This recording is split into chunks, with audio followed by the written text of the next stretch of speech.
انعام شکست۔ جنید نامی خلیفہ بغداد کا درباری پہلوان مملکت کی ناک کا بال تھا۔ وقت کے بڑے بڑے سورما اس کی طاقت اور فن کا لوہا مانتے تھے۔ ڈیل ڈول اور قد و قامت کے لحاظ سے بھی وہ دیکھنے والوں کے لیے ایک تماشا تھا۔ شخصیت کے رعب و دبدبے کا یہ حال تھا کہ وقت کا بڑے سے بڑا جیوٹ بھی نظر ملانے کی تاب نہیں رکھتا تھا۔ کمال فن کی غیر معمولی شہرت نقطہ انتہا پر پہنچ گئی تھی۔ ساری مملکت میں جنید کا کوئی مقابل و حریف نہیں رہ گیا تھا۔ اب جنید کا مصرف سوا اس کے کچھ نہیں تھا کہ وہ خلیفہ بغداد کی شاہانہ سطوت کا ایک واضح نشان تھا۔ دربار شاہی میں جنید کے لیے اعزاز کی ایک جگہ مخصوص تھی، جہاں وہ بن سور کر قلغی لگائے خلیفہ کی دائیں جانب بیٹھا کرتا تھا۔ دربار لگا ہوا، اراکین سلطنت اپنی اپنی کرسیوں پر فروکش تھے۔ جنید بھی اپنے مخصوص لباس میں زینت دربار تھے کہ ایک چوبدار اس نے آ کر اطلاع دی، صحن کے دروازے پر ایک لاغر و نیم جان شخص کھڑا ہے۔ صورت و شکل کی پراگندگی اور لباس و پیراہن کی شکستگی سے وہ ایک فقیر معلوم ہوتا ہے۔ ذوف و نقاہت سے قدم ڈگمگاتے ہیں۔ زمین پر کھڑا رہنا مشکل ہے، لیکن اس کی آواز کے تیور اور پیشانی کی شکن سے فاتحانہ کردار کی شان ٹپکتی ہے۔ آج صبح سے وہ برابر اصرار کر رہا ہے کہ میرا چیلنج جنید تک پہنچا دو، میں اس سے کشتی لڑنا چاہتا ہوں۔ قلعہ کے پاسبان ہر چند اسے سمجھاتے ہیں کہ چھوٹا منہ بڑی بات مت کرو، جس کی ایک پھونک سے تم اڑ سکتے ہو، اس سے کشتی لڑنے کا خواب پاگل پن ہے۔ لیکن وہ بضد ہے کہ اس کا پیغام دربار شاہی تک پہنچا دیا جائے۔ چوبدار کی زبانی یہ عجیب و غریب خبر سن کر اہل دربار کو اس آنے والے اجنبی شخص سے دلچسپی پیدا ہو گئی۔ خلیفہ نے حکم دیا اسے حاضر کیا جائے۔ تھوڑی دیر کے بعد چوبدار اسے ہمراہ لیے ہوئے حاضر ہوا۔ اس کے قدم ڈگمگا رہے تھے، چہرے پر ہوائی اڑ رہی تھی۔ بڑی مشکل سے وہ دربار میں آ کر کھڑا ہوا۔ تم کیا چاہتے ہو؟ وزیر نے دریافت کیا۔ جنید سے کشتی لڑنا چاہتا ہوں، اجنبی نے جواب دیا۔ کیا تمہیں معلوم نہیں ہے کہ جنید کا نام سن کر بڑے بڑے زور آوروں کے ماتھے پر پسینہ آ جاتا ہے؟ ساری ریاست میں اب ان کا کوئی مد مقابل نہیں رہ گیا ہے۔ ایسی مضحکہ خیز بات کے لیے اصرار مت کرو جو دماغی جنون میں محتم کرنے کے علاوہ تمہارے لیے باعث ہلاکت بھی ہو سکتی ہے، وزیر نے فہمائش کے انداز میں کہا۔ جنید کی شہرت ہی مجھے یہاں کھینچ لائی ہے۔ اسی اعتقاد موہوم کی میں تردید کرنا چاہتا ہوں کہ ساری ریاست میں جنید کا کوئی مد مقابل نہیں رہ گیا ہے۔ قد و قامت کا شکوہ اور بازوں کا کس بل ہی فتح و شکست کا معیار نہیں ہے۔ فن کی ذہانت بھی اپنا ایک مقام رکھتی ہے۔ اطمینان رکھیے، میرا دماغی توازن اپنی جگہ پر بالکل درست ہے۔ سود و ضیاع سمجھانے کے لیے مجھے ناصح کی بالکل حاجت نہیں ہے۔ انجام کا سارا نقشہ میری نظر کے سامنے ہے۔ اب غیر متعلق بحثوں میں اپنا وقت ضائع کرنے کی بجائے مجھے اثبات و نفی میں جواب دیا جائے۔ اجنبی شخص نے فاتحانہ تیور کے ساتھ جواب دیا۔ اجنبی شخص کی یہ جرأت گفتار پر سارا دربار دم بخود ہو کے رہ گیا۔ آپس میں سرگوشیاں ہونے لگی۔ یہ خیال بالکل غلط ہے کہ یہ شخص دماغی جنون میں محتم کیے جانے کے قابل ہے۔ دانشوروں کی طرح اس کا انداز گفتگو یقیناً کسی پراسرار شخصیت کی نشاندہی کرتا ہے۔ ظاہری بے مائگی کے ساتھ کشور کشا بہادروں جیسے کردار کے پیچھے ہو نہ ہو کوئی مہارت فن کا عجیب و غریب کرشمہ ہے۔ جنید بھی اجنبی شخص کو حیرت کی نظر سے دیکھ رہے تھے۔ ہزار تجسس کے بعد بھی اس کے سراپے میں فنی مہارت کی کوئی علامت نہیں مل رہی تھی۔ سخت حیران تھے کہ آخر کس چیز نے اسے اتنا جرئی بنا دیا ہے۔ مسئلہ بہت پیچیدہ بن گیا تھا، اس لیے خلیفۃ المسلمین کے اشارے پر وزیر نے اہل دربار کی رائے دریافت کی۔ سارا نشیب و فراز سمجھانے کے بعد بھی اگر یہ بضد ہے تو اس کا چیلنج منظور کر لیا جائے۔ انجام کا یہ خود ذمہ دار ہے۔ مقابلے میں شکست کھا گیا ہے تو یہ توقع کے عین مطابق ہوگی، اور اگر فتح یاب ہو گیا تو ایک پراسرار شخصیت کے جوہر کمال سے پہلی بار دنیا کو روشناس کرانے کا فخر ہمیں حاصل ہوگا۔ اہل دربار نے نہایت آزادی کے ساتھ اپنے خیالات کا اظہار کیا۔ تھوڑی دیر تک بحث و تحمیز کے بعد بالآخر یہ بات بھی طے پا گئی کہ اس کے چیلنج کو قبول کر لیا جائے۔ خلیفہ وقت نے بھی اس قرارداد پر اپنی مہر تصدیق ثبت کر دی۔ کشتی کے مقابلے کے لیے دربار شاہی سے مملکت میں اس کا اعلان کر دیا جائے۔ اطمینان رکھا جائے، میں وقت مقررہ پر دنگل میں حاضر ہو جاؤں، یہ کہتے ہوئے اجنبی شخص دربار سے رخصت ہو گیا۔ اپنے زمانے میں جنید کا کوئی مد مقابل نہیں ہے، یہ یقین لوگوں کے دلوں میں اس طرح گھر کر چکا تھا کہ مقابلے کی تیاری کا ذکر جس نے بھی سنا دم بخود رہ گیا۔ ساری مملکت میں ہونے والے دنگل کا تہلکہ مچا ہوا تھا۔ شاہراہوں پر، بازاروں میں، ہر جگہ یہی تذکرہ موضوع سخن بن گیا تھا۔ ہر شخص اس اجنبی مسافر کو دیکھنے کے لیے بےتاب تھا۔ اس کے متعلق طرح طرح کی افواہیں لوگوں میں گشت کر رہی تھیں۔ کوئی کہتا تھا دیوانوں کے بھیس میں وہ ایک نہایت شاطر آدمی تھا، اپنی چرب زبانی سے سب کو بے وقوف بنا گیا، اب وہ ہرگز پلٹ کر نہیں آ سکتا، وہ اپنی ہلاکت کو کبھی دعوت نہیں دے گا۔ کچھ لوگوں کا خیال تھا کہ دربار خلافت کا ایک امیر پاگل آدمی کی جنون انگیز حرکتوں کا شکار ہو گیا۔ عقل کی سلامتی کے ساتھ اس طرح کا اقدام ناممکن ہے۔ اکثر لوگوں کی رائے تھی کہ وہ ضرور آئے گا۔ اسے شاطر اور پاگل سمجھنا غلط ہے، وہ فنی مہارت میں ایک پراسرار شخصیت کا مالک ہے۔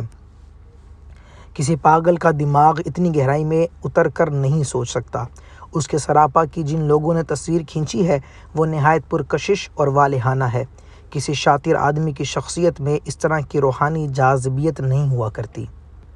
بہرحال ہوا کچھ ایسی چل گئی تھی کہ جتنے منہ اتنی باتیں۔ تاریخ جیسے جیسے قریب آتی جا رہی تھی، انتظار شوق کی آنچ تیز ہوتی جاتی تھی۔ سب سے زیادہ اچنبھا لوگوں کو اس بات کا تھا کہ مقابلہ پہاڑ اور تنکے کے درمیان تھا۔ برس ہا برس کے بعد جنید کے کسی مقابل سے لوگوں کے کان آشنا ہوئے تھے۔ شور و ہنگامہ سے فضا اتنی بوجھل ہو گئی تھی کہ جنید بھی عالم تحیر میں کھوئے سے رہنے لگے۔ بڑی تیزی کے ساتھ اندر سے کوئی چیز انہیں بدلتی ہوئی محسوس ہو رہی تھی۔ دن بدن شاہی دربار کے قریبی حلقوں میں یہ چرچا عام ہو گیا تھا کہ اس بار کا مقابلہ اتنا پراسرار ہے کہ پہلے ہی سے جنید پر ایک نامعلوم ہیبت طاری ہو گئی ہے۔ اب مقابلے کی تاریخ قریب آ گئی تھی۔ دور دراز ملکوں سے سیاحوں اور تماشائیوں کے قافلے بغداد میں اترنا شروع ہو گئے تھے۔ مملکت کی آبادیوں سے اونٹوں کی قطاروں کا سلسلہ ٹوٹتا ہوا نظر نہیں آ رہا تھا۔ جدھر نگاہ اٹھتی انسانوں کا انبوہ سیلاب کی طرح امڑتا ہوا دکھائی پڑتا تھا۔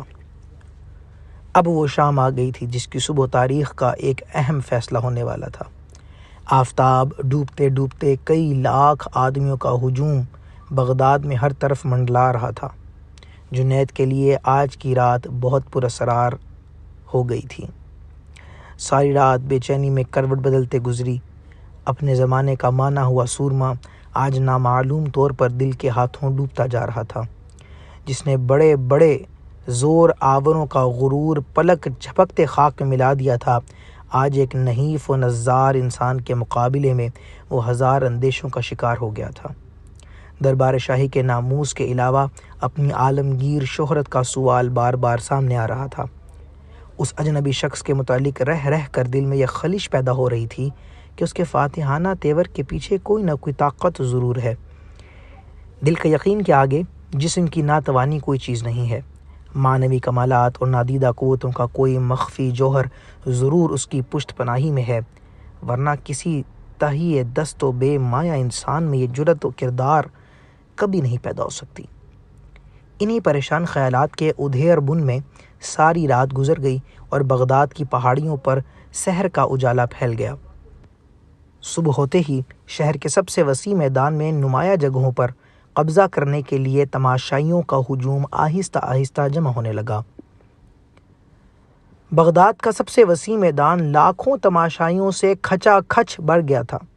اکھاڑے کے حاشیے پر چاروں طرف نہایت قرینے سے کرسیاں بچھا دی گئی تھیں۔ یہ شاہی خاندان، درباری معززین اور مملکت کے عمائدین کی نشست گاہ تھی۔ تمام آنے والے اپنی نشستوں پر آ کر بیٹھ چکے تھے۔ خلیفہ بغداد کی زر نگاہ کرسی ابھی تک خالی تھی۔ تھوڑی دیر کے بعد نقبیوں کی آواز گونجنے لگی۔ شاہانہ تزک و احتشام کے ساتھ بادشاہ کی سواری آ رہی تھی۔ درباری خدام سروں پر قلغیاں لگائے کمر باندھے راستے صاف کرنے میں مصروف ہو گئے۔ خدام و حشم کے ساتھ حضرت جنید بھی بادشاہ کے ہمراہ تشریف لائے۔ سب آ چکے تھے۔ اب اس اجنبی شخص کا انتظار تھا جس نے چیلنج دے کر سارے علاقے میں تہلکہ مچا دیا تھا۔ حضرت جنید کی طرف دار فاتحانہ خوشی کے جذبے میں مجمع کو یقین دلا رہے تھے کہ اس کا انتظار بے سود ہے، اب وہ نہیں آئے گا۔ جنید سے نبرد آزما ہونا آسان نہیں ہے۔ جنید کے تصور ہی سے بڑے بڑوں کا زہرہ پانی ہو جاتا ہے۔ ایک معمولی آدمی کی کیا بساط ہے کہ مقابلے کے لیے سامنے آ سکے۔ بلا شبہ وہ پوری مملکت کو فریب میں مبتلا کر گیا ہے۔ اسے آنا ہوتا تو بہت پہلے اس میدان میں آ جاتا۔ اس کی بات ابھی ختم بھی نہ ہونے پائی تھی کہ درباری حلقوں میں سے ایک شخص نے کھڑے ہو کر کہا، میں اعتراف کرتا ہوں کہ حکومت نہایت سادہ لوحی کے ساتھ ایک گہری سازش کا شکار ہو گئی ہے۔ یہ اقدام دانش مندی کے قطعی خلاف ہوا کہ محض ایک گمنام شخص کی بات پر مختلف ملکوں کے کئی لاکھ انسانوں کی بھیڑ جمع کر دی گئی۔ چمکا دے کر نکل جانے والے اس راہ گیر کو اگر حکومت گرفتار بھی کرنا چاہے تو بغیر نام و نشان کے کیسے گرفتار کرے گی؟ اس میدان میں ان لوگوں کی تعداد بہت زیادہ تھی جو غائبانہ طور پر اس اجنبی شخص کے حامی تھے۔ نامعلوم طور پر ان کے دلوں میں ہمدردی کا جذبہ پیدا ہو گیا تھا۔ موجود صورتحال میں ان کے چہروں پر افسردگی کا نشان واضح ہونے لگا۔ نا امیدی کے عالم میں بڑی ہمت کر کے ان میں سے ایک شخص کھڑا ہوا اور اس نے صفائی پیش کرتے ہوئے کہا، ابھی وقت مقررہ میں کچھ وقفہ باقی رہ گیا ہے، اس لیے اجنبی شخص کے بارے میں کوئی آخری فیصلہ کرنا قبل از وقت ہے۔ ہو سکتا ہے کہ کسی معقول عذر کی بنا پر تاخیر ہو گئی ہو۔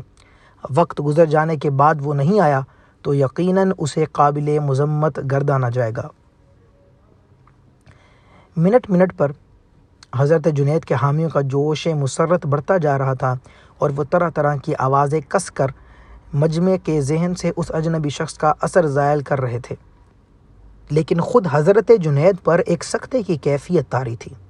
ان کے چہرے کے اتار چڑھاؤ سے ایسا معلوم ہو رہا تھا کہ وہ کسی گہری سوچ میں کھو گئے ہیں۔ لاشعوری طور پر وہ پیش آنے والے کسی حیرت انگیز واقعے کا انتظار کر رہے تھے۔ مجمع کا اضطراب اب قابو سے باہر ہونے لگا تھا۔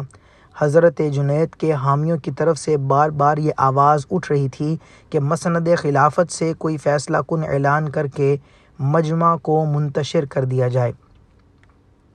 وقت مقررہ میں اب چند ہی لمحے باقی رہ گئے تھے کہ وزیر اعلان کرنے کھڑا ہوا۔ سارا مجمع گوش بر آواز ہو گیا۔ منہ سے پہلا لفظ ہی نکلا تھا کہ مجمع کے کنارے سے ایک شخص نے آواز دی، ذرا ٹھہر جائیے، وہ دیکھیے سامنے گرد اڑ رہی ہے، ہو سکتا ہے وہی اجنبی شخص آ رہا ہو۔ اس آواز پر سارا مجمع گرد راہ کی طرف دیکھنے لگا۔ آنے والے راہگیر کے ہر قدم پر دلوں کا عالم زیر و زبر ہو رہا تھا۔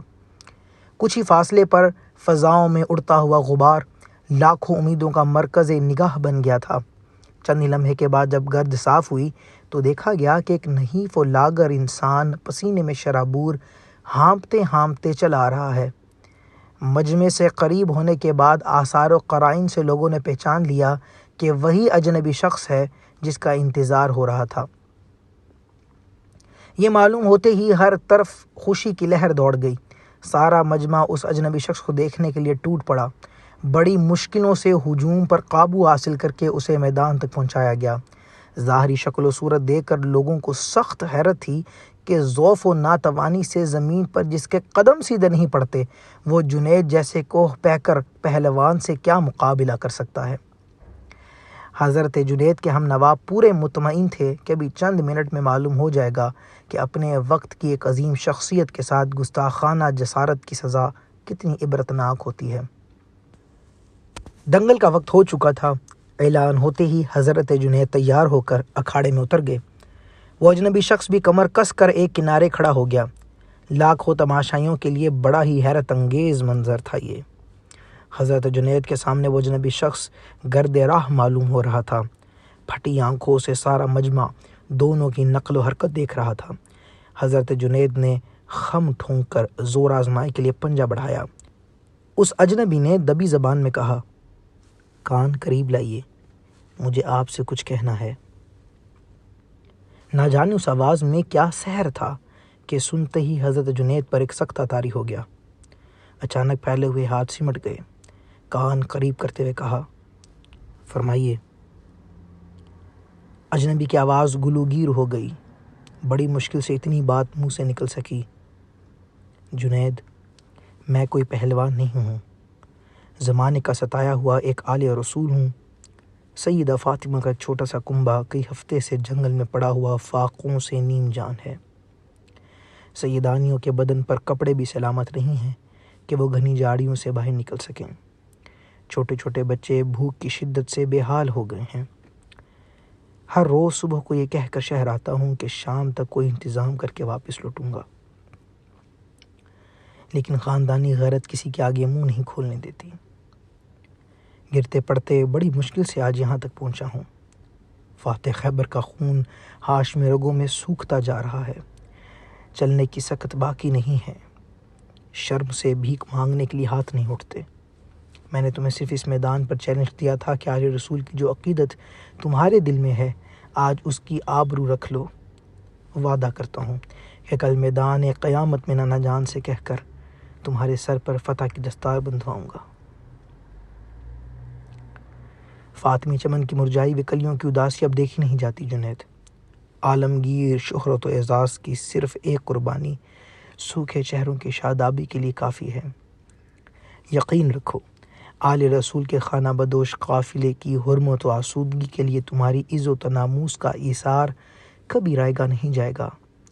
ہمارے خاندان کی یہ ریت تمہیں معلوم ہے کہ کسی کے احسان کا بدلہ زیادہ دیر تک ہم قرض نہیں رکھتے۔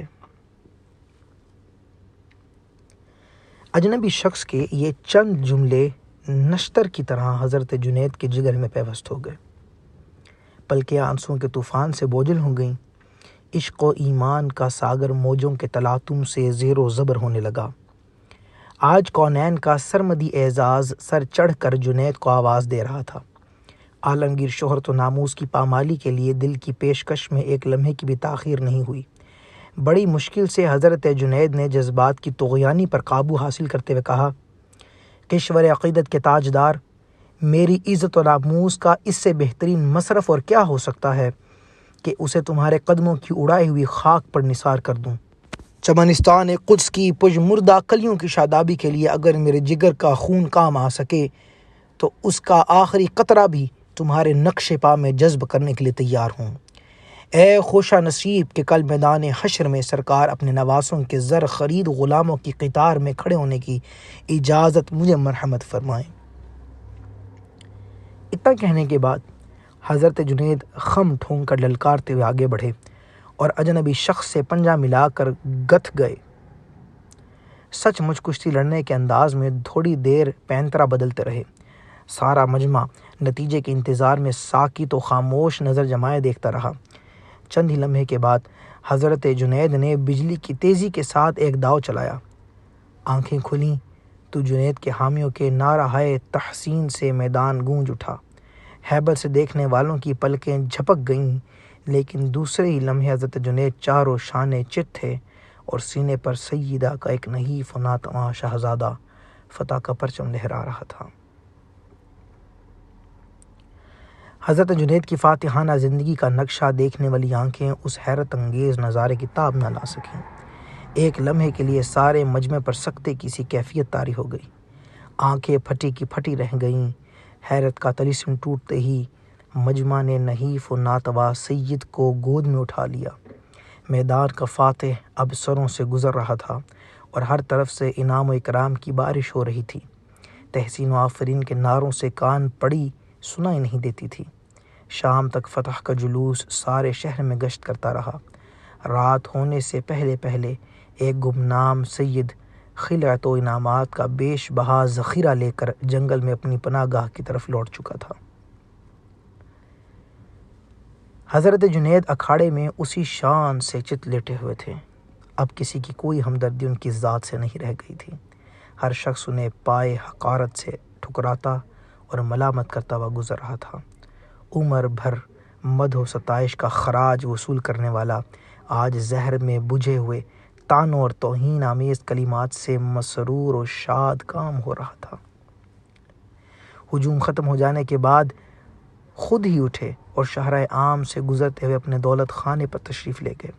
آج کی شکست کی ذلتوں کا سرور ان کی روح پر ایک خمار کی طرح چھا گیا تھا۔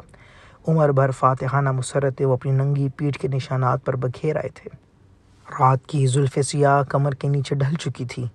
بغداد کا سارا شہر تاروں کی ٹھنڈی چھاؤں میں محو خواب تھا۔ کہیں کہیں سے مشعل بردار پاسبانوں کی آوازیں کانوں میں گونج رہی تھیں۔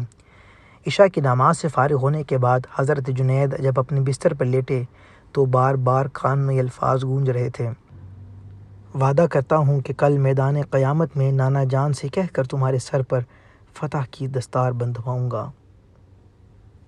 کیا سچ مچ ایسا ہو سکتا ہے؟ کیا میری قسمت کا ستارہ یک بہ یک اتنی بلندی پر پہنچ جائے گا کہ سرکار صلی اللہ تعالی علیہ وآلہ وسلم کے نورانی ہاتھوں کی برکتیں میری پیشانی کو چھو لیں؟ اپنی طرف دیکھتا ہوں تو کسی طرح اپنے آپ کو اس کے قابل نہیں پاتا۔ لیکن لاڈلوں کی ہٹ بھی تو کوئی چیز ہے۔ اگر میدان حشر میں شہزادے مچل گئے تو رحمت تمام کو کیوں کر گوارا ہو سکے گا کہ ان کے دل کے نازک آب گینے پر کوئی آنچ آ جائے۔ سارے زمانے میں آل رسول کی زبان کا بھرم مشہور ہے: گردن کٹ سکتی ہے، دی ہوئی زبان نہیں کٹ سکتی۔ آخ کربلا کے لالا زار کی سرخی زبان ہی کے بھرم سے تو آج تک قائم ہے۔ نبی زادوں کا وعدہ غلط نہیں ہو سکتا۔ قیامت کے دن وہ ضرور اپنے نانا جان تک میری بات پہنچائیں گے۔ اے کاش آج ہی قیامت آ جاتی، آج ہی میدان حشر کا وہ روح پرور نظارہ نگاہوں کے سامنے ہوتا۔ اب جب تک زندہ رہوں گا قیامت کے لیے ایک ایک دن گننا پڑے گا۔ حساب و شمار کی گرفت میں آنے والی ایک طویل مدت کیسے کٹے گی؟ یہ سوچتے سوچتے حضرت جنید کی پرنم آنکھوں پر نیند کا ایک ہلکا سا جھونکا آیا اور خاکدان گیتی سے بہت دور ایک دوسری دنیا میں پہنچ گیا۔ پہاڑوں، صحراؤں اور آبادیوں کے سارے حجابات نظر کے سامنے سے اٹھ چکے تھے۔ اب بغداد سے گنبد خضرا کا کلس صاف دکھائی دے رہا تھا۔ جب تک آنکھ کھلی رہی نظر کا قافلہ بہاروں کے جلوہ شاداب سے سیر ہوتا رہا۔ تھوڑی دیر کے بعد سنہری جالیوں سے کرن پھوٹی اور مدینے کا آسمان روشنی سے معمور ہو گیا۔ پھر ایسا معلوم ہوا کہ نور کا ایک سفید بادل مدینے کے افق سے بغداد کی طرف بڑھتا آ رہا ہے۔ جہاں جہاں سے گزرا نور برستا گیا، فضا نکھرتی گئی، اندھیرا چھٹتا گیا، سحر پھیلتی گئی۔ قریب آتے آتے اب رحمت و تجلی کا وہ روشن قافلہ بغداد کے آسمان پر جگمگا رہا تھا۔ چند ہی لمحے کے بعد وہ نیچے اترنا شروع ہوا۔ ایوانوں کے کنگرے جھک گئے، پہاڑوں کی چوٹیاں سرنگوں ہو گئیں، درختوں کی شاخیں سجدے میں گر پڑیں، بغداد کی زمین جھومنے لگی، بہاروں نے پھول برسائے، صبا نے خوشبو اڑائی، سب کچھ سحر سے معمور ہو گیا۔ طلعت جمال سے آنکھیں خیرہ ہو گئیں، دل کیف و سرور میں ڈوب گیا۔ دور و دیوار اور شجر و حجر کو زبان مل گئی اور الصلاۃ والسلام علیک یا رسول اللہ صلی اللہ تعالی علیہ وآلہ وسلم کے نغموں سے فضا گونج اٹھی۔ عالم بے خودی میں حضرت جنید سلطان کونین صلی اللہ علیہ وآلہ وسلم کے قدموں سے لپٹ گئے۔ سرکار صلی اللہ تعالی علیہ وآلہ وسلم نے رحمتوں کے ہجوم میں مسکراتے ہوئے فرمایا: جنید اٹھو، قیامت سے پہلے اپنے نصیبے کی سرفرازیوں کا نظارہ کر لو۔ نبی زادوں کے ناموس کے لیے شکست کی ذلتوں کا انعام قیامت تک قرض نہیں رکھا جائے گا۔ سر اٹھاؤ، تمہارے لیے فتح و کرامت کی دستار لے کر آیا ہوں۔ آج سے تمہیں عرفان و تقریب کی سب سے اونچی بساط پر فائز کیا گیا۔ تجلیات کی بارش میں اپنی ننگی پیٹھ کا غبار اور چہرے کے گرد کا نشان دھو ڈالو۔ اب تمہارے رخ تابہ میں خاکدان گیتی ہی کے نہیں، عالم قدس کے رہنے والے بھی اپنا منہ دیکھیں گے۔ بارگاہ یزدانی سے گروہ اولیاء کی سروری کا اعزاز تمہیں مبارک ہو۔ ان کلمات سے سرفراز فرمانے کے بعد سرکار مصطفیٰ صلی اللہ تعالی علیہ وآلہ وسلم نے حضرت جنید کو سینے سے لگایا۔ اس عالم کیف بار میں شہزادوں کے جان نثار پروانے کو کیا عطا فرمایا، اس کی تفصیل معلوم نہیں ہو سکی۔ جاننے والے بس اتنا ہی جان سکے کہ صبح کو جب حضرت جنید کی آنکھ کھلی تو پیشانی کی موجوں میں نور کی کرن لہرا رہی تھی۔ آنکھوں سے عشق و عرفان کی شراب کے پیمانے جھلک رہے تھے، دل کی انجمن تجلیات کا گہوارہ بن چکی تھیں، لبوں کی جنبش پر کارکنان قضاء و قدر کے پہرے بٹھا دیے گئے تھے، غیب و شہود کی ساری کائنات شفاف آئینے کی طرح تارے نظر کی گرفت میں آ گئی تھی، نفس نفس میں عشق و یقین کی دہکتی ہوئی چنگاری پھوٹ رہی تھی، نظر نظر میں دلوں کی تسخیر کا سحر جلال انگڑائی لے رہا تھا۔ کل کی شام جو پائے حقارت سے ٹھکرا دیا گیا تھا، آج صبح کو اس کی راہ گزر میں پلکیں بچھی جا رہی تھیں۔ کل جو شکست کی ذلتوں سے بوجھل ہو کر اکیلا اپنے گھر آیا تھا، آج اس کے جلوں میں کونین کی امیدوں کے کارواں چل رہے تھے۔ ایک ہی رات میں سارا عالم زیر و زبر ہو گیا تھا۔ خواب کی بات باد صبا گھر گھر پہنچا چکی تھی۔